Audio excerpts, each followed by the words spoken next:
Merhaba, Atavatan TV ekranlarından Yapay Zeka Türkmenistan haberlerine hoş geldiniz. Hemen gündemin öne çıkan gelişmeleriyle başlıyoruz. Türkmenistan Cumhurbaşkanı AB komiserini kabul etti. Türkmenistan Cumhurbaşkanı Serdar Berdimuhamedov, Avrupa Birliği'nin Uluslararası İşbirliği Komiseri Joseph Sikela'yı kabul etti. Görüşmede Türkmenistan ile Avrupa Birliği arasındaki siyasi, ekonomik ve diplomatik işbirliğinin başarılı şekilde geliştiği vurgulandı.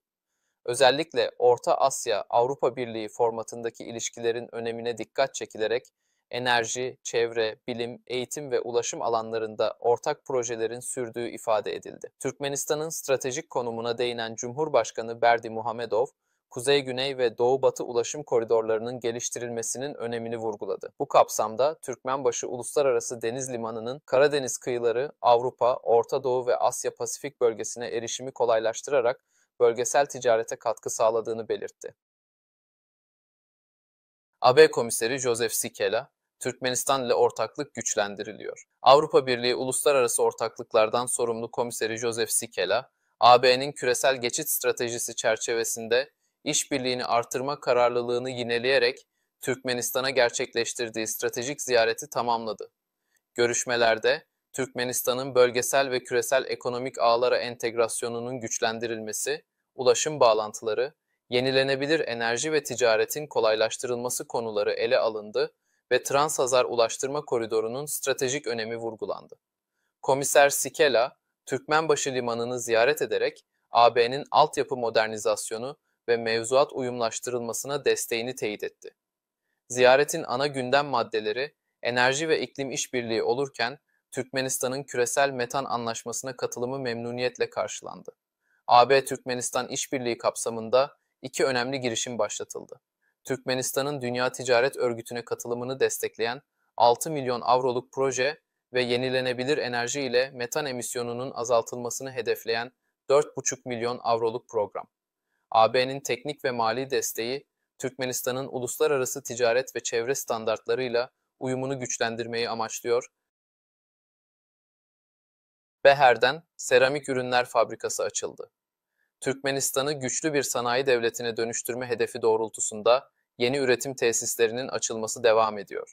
Bu kapsamda 12 Mart 2025 tarihinde Ahal vilayetinin Beherden ilçesinde Beherden Seramik Ürünler Fabrikası görkemli bir törenle açıldı. Açılışa Türkmenistan Cumhurbaşkanı'nın yanı sıra Meclis Başkanı, Bakanlar Kurulu Başkan Yardımcıları, ilgili bakanlıklar ve sektör temsilcileri ile bölge yetkilileri katıldı. Eziz Doganlar şirketi tarafından inşa edilen fabrika, sanayi ve inşaat üretiminde önemli bir kapasite artışı sağlayacak. 30 hektarlık bir alana yayılan ve İtalya, Almanya, Türkiye gibi ülkelerden getirilen ileri teknoloji ekipmanlarla donatılan tesis, yıllık 3,3 milyon metrekare seramik karo ve 120 bin adet vitrifiye üretim kapasitesine sahip.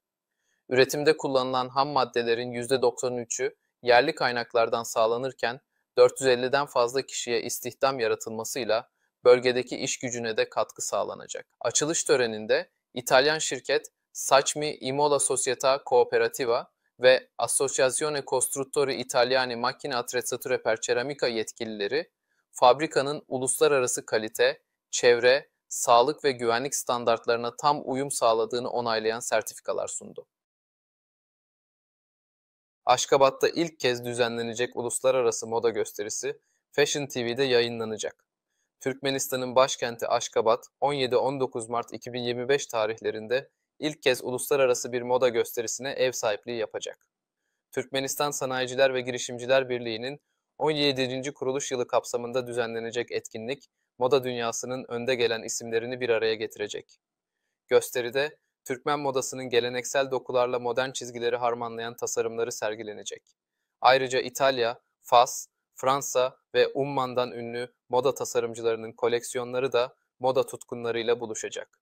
Bu prestijli etkinlik Fashion TV başta olmak üzere Al Arabiya TV, Al Dubai Arabiya TV gibi uluslararası kanallarla Vanity Fair, Vogue, Marie Claire Arabia, Grazia, Hello Russia, Elle gibi dünyaca ünlü moda dergilerinde geniş yer bulacak.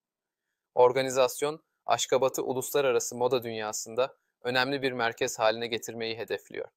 Yapay Zeka Türkmenistan haberlerinin sonuna geldik. Daha fazla haber için bizi takip etmeyi unutmayın. Hoşça kalın.